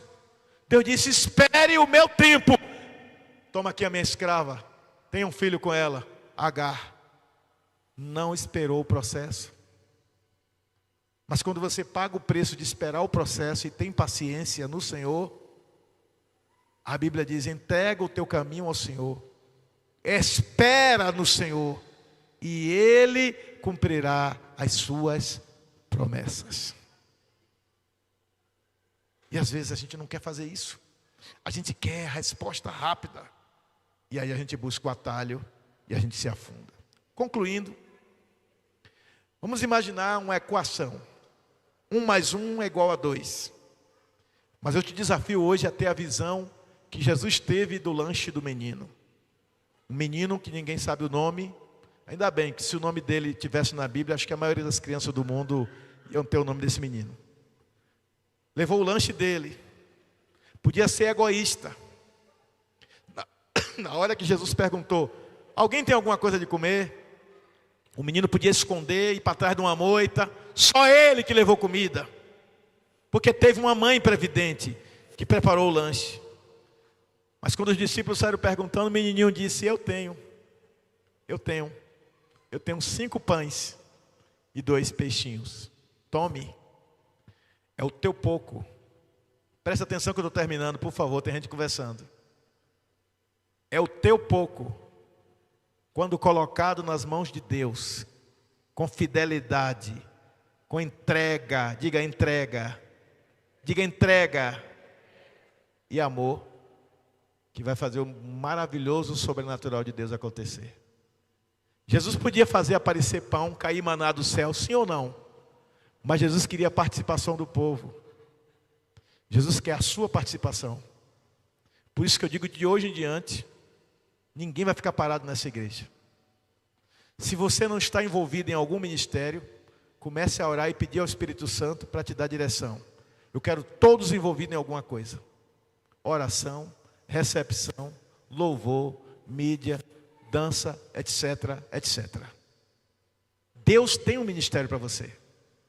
Peça o Espírito Santo. Você não é uma peça decorativa dentro da igreja. Você é parte do corpo de Cristo, que é a igreja.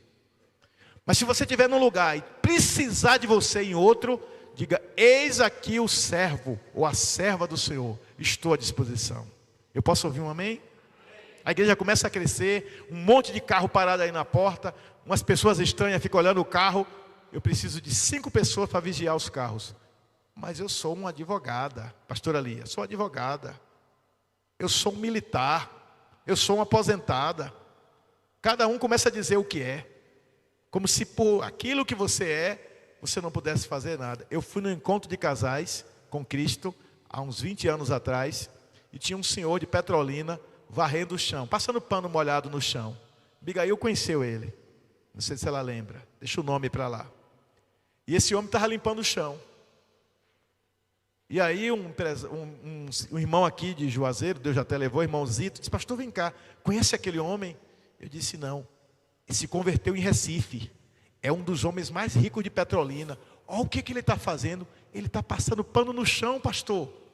Ele ficou surpreso daquele homem rico, está passando pano no chão. Porque aquele homem entendeu que servir a Cristo é prazeroso, não importa o que você esteja fazendo.